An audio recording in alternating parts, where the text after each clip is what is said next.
Ako pong muli sa inyong lahat, lalo na dito sa ICOC Tarlac. Ako nga pala si Dom Elisa ng Quezon City South Sector. Kasama sa Young Ones Ministry. Dati Pasig kami. Kasama pa si Kuya C. Maraming salamat po muli at magandang umaga. Bago ko simulan ang communion, mayroong akong tanong kung inyong mamalapatin. Ang tanong, naranasan niyo na ba na mawala ng isang pinakamamahal o isang bagay sa inyong buhay?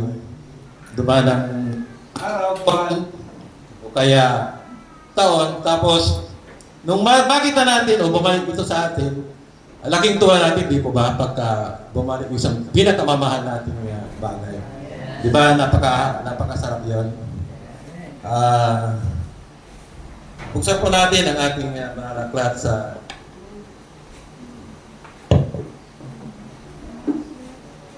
sa 1 Peter chapter 2 verse 24 to 25. 1 Peter chapter 2 verse 24 to 25. Sabi dito sa 24, Tagalog po, sa kanyang pagkamatay sa krus, dinala niya ang bigat ng ating kasalanan upang tuluyan na nating iwan ang ating mga pagkakasala at mamuhay ayon sa kalooban ng Diyos. Kayo'y gumaling sa pamamagitan ng kanyang mga sugat, verse 25, sapagkat nagkawatag-watag kayo gaya ng mga tupang ligaw, ngunit tinipon kayo muli ng pastor at tagapangalaga ng inyong kaluluwa. Dito, alam natin na si Kristo ay namatay nang dahil sa atin. Inalay niya ang kanyang buhay para sa ating kaligtasan at kaligtasan ng sanlibutan. Alam din natin na si Kristo ay namatay, pinako sa krus upang tayo maligtas sa kasalanan. Tinubos niya tayo sa ating pagkakasala at ngayon tayo ay kasama niya. Tayo ay niligtas niya sa tiyak na kamatayan. Dahil diyan, mga kapatid, kailangan sa buhay natin ngayon bilang isang disipulo, sumunod tayo kay Kristo para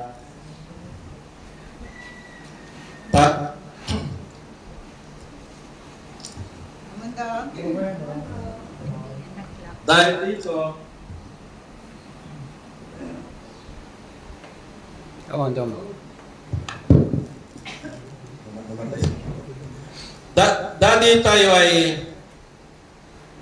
dati tayo ay ligaw na hindi alam kung saan pupunta at mabuti nga lang mayroon tayong Panginoong Hesus na habang tayo ay nabubuhay hanggang tulungan at handang mapatawad sa ating mga kasalanan at sa ating nagagawa. Hinanap niya tayo, hindi tayo ang nagpunta sa Kanya, kundi tayo para makapiling niya, kaya manatili tayo sa Kanyang kawan para ang buhay natin ay masagana at malayo sa kasalanan. Gawin natin ito na si Kristo Jesus ang sentro ng ating buhay. Siya lamang ang kanyang sa kanya lamang maliligtas sa atin yung mga ginagawa natin hindi ka nais-nais. Kaya gawin natin na si Jesus ang ating tagapagligtas at sentro ng ating buhay. Ako sila ko ng konti. Kasi dati, ako isang tupang ligaw. Tayo isa naliligaw tayo ng landas. Hanggang sa masumpungan ko na si Kristo pala ang aking tagapagligtas. Siya ang nagbago ng aking buhay. At ngayon, isa na akong kasama. Isang, masasabi ko na isa akong tagasunod. At yung mga dating gawain, yung mga hindi magagandang gawa sa buhay, talagang tinalikuran ko ngayon. At ngayon, hanggang